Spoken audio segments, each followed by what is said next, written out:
Kami di sini akan menjelaskan struktur dan fungsi protein. Mohon dimaafkan ya atas kebisingannya, soalnya lagi ada pembangunan nih. Yang pertama menjelaskan materi adalah Halo, perkenalkan nama Nafisa Anastasia. Di sini Nafisa akan menjelaskan tentang ikatan peptida protein sampai urutan asam amino protein ditentukan oleh gen. Halo, perkenalkan nama saya Latifatul Zahra. Di sini saya akan menjelaskan mengenai struktur primer sampai dengan prolin menekuk alfa helix. Halo, nama aku Hanifah Syafira akan menjelaskan ikatan hidrogen sampai struktur tersier.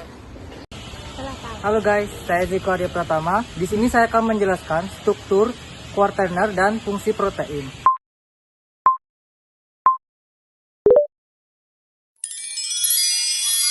Dua, ikatan peptida pada protein.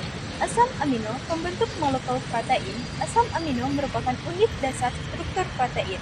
Suatu asam amino terdiri dari alfa, dari gugus amino, gugus karboksil, atom H, dan gugus R tertentu yang semuanya terikat pada atom karbon alfa. Atom karbon ini disebut alfa karena bersebelahan dengan gugus karboksil asam. Gugus R menyatakan rantai samping asam amino mempunyai aktivitas optik. 2. Bentuk bayangan cermin disebut isomer L dan isomer D. Protein hanya terdiri dari asam amino. Umumnya, pada protein ditemukan 20 jenis rantai samping yang bervariasi dalam ukuran dan bentuk.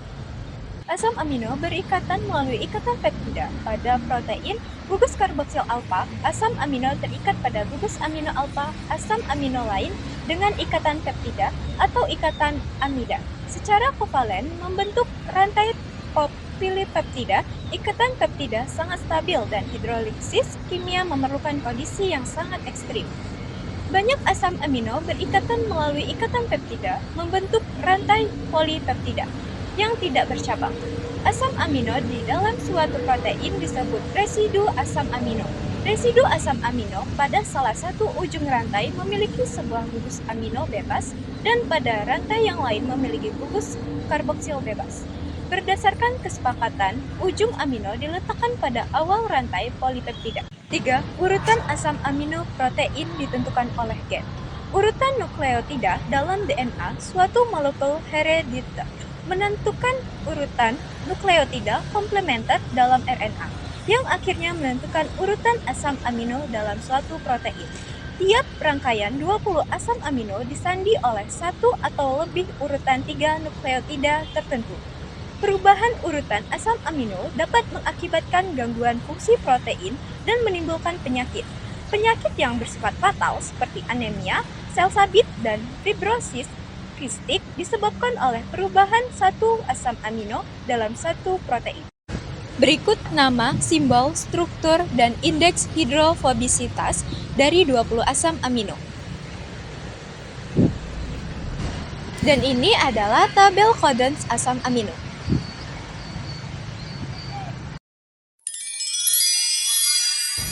Pada tahun 1953, Frederick Sanger menentukan urutan asam amino insulin, suatu hormon protein. Hal ini merupakan peristiwa penting karena pertama kali memperlihatkan dengan tegas bahwa protein mempunyai urutan asam amino tertentu. Urutan asam amino inilah yang kemudian disebut dengan struktur primer. Selain itu juga diperlihatkan bahwa insulin terdiri dari asam amino L yang saling berhubungan melalui ikatan peptida antara gugus amino alfa A dan gugus karboksil alfa. Prestasi ini merangsang peneliti lain untuk mempelajari urutan asam amino berbagai protein.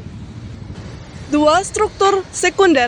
Daerah di dalam rantai peptida dapat membentuk struktur reguler, berulang, dan lokal yang terjadi akibat adanya ikatan hidrogen antara atom-atom ikatan. Peptida ini berhubungan dengan peraturan kedudukan ruang residu asam amino yang berdekatan dengan ruang linear. Daerah tersebutlah yang dikenal dengan struktur sekunder yang mencakup alpha helix, beta sheet, dan loop. Selanjutnya ada alpha helix. Pada suatu alpha helix terbentuk ikatan hidrogen antara masing-masing atom oksigen karbonil. Jika tulang punggung polipeptida ini terpilih dengan jumlah yang sama, akan terbentuk struktur coil atau helix reguler di mana masing-masing ikatan peptida dihubungkan dengan ikatan hidrogen ke ikatan residu asam amino yang di depannya dan 4 asam amino di belakangnya dalam urutan primer. Selanjutnya adalah prolin menekuk alpha helix. Rantai sisi residu asam amino pada helix mengarah keluar dari sumbu sentral rantai. Sisi yang berukuran besar atau rantainya sisi dengan muatan saling tolak-menolak dapat mencegah terbentuknya alpha helix. Residu prolin menghambat struktur alpha helix pada protein karena residu prolin menimbulkan hambatan geometrik akibat adanya struktur cincin dan karena pada ikatan peptida nitrogen tidak mengandung atom hidrogen yang diperlukan untuk membentuk ikatan hidrogen, prolin hanya pas untuk perputaran pertama helix. Pada bagian lain, residu prolin akan menimbulkan tekukan. Namun, tidak semua tekukan dalam alpha helix disebabkan oleh prolin. Tekukan kerap terjadi pula pada residu GLY. Ikatan hidrogen dan kekuatan van der Waals dalam alpha helix. Alpha helix adalah konformasi polipeptida yang stabil dan spontan terbentuk karena energi yang rendah. Stabilitasnya terutama disebabkan oleh ikatan hidrogen yang terbentuk antara atom nitrogen peptida sebagai donor hidrogen dan oksigen karbonil dari residu yang terletak 4 posisi dari belakang dalam urutan polipeptida dan sebagai akseptor hidrogen.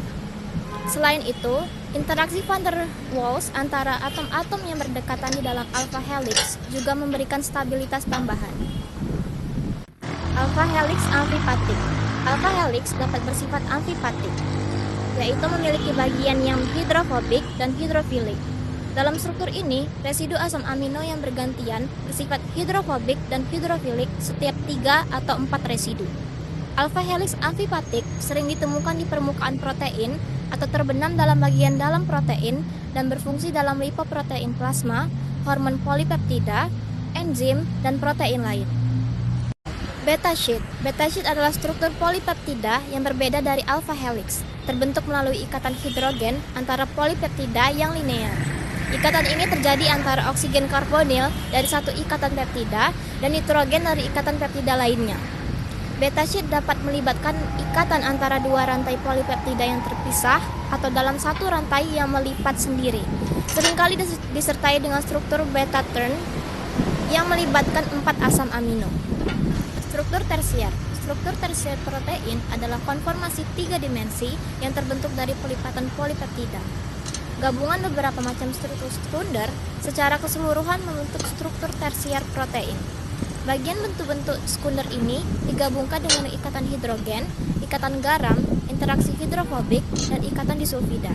Ikatan disulfida merupakan ikatan yang terkuat dalam mempertahankan struktur tersier protein. Ikatan hidrofobik terjadi antara ikatan-ikatan nonpolar dari molekul-molekul, sedangkan ikatan garam mempunyai kecenderungan bereaksi dengan ion-ion di sekitar molekul. Menggambarkan pengaturan subunit protein dalam ruang, protein dengan 2 atau lebih rantai polipeptida yang terikat oleh kekuatan non-kovalen akan memperlihatkan struktur kovalen. Dalam protein multimerik ini, masing-masing rantai polipeptida disebut protomer atau subunit.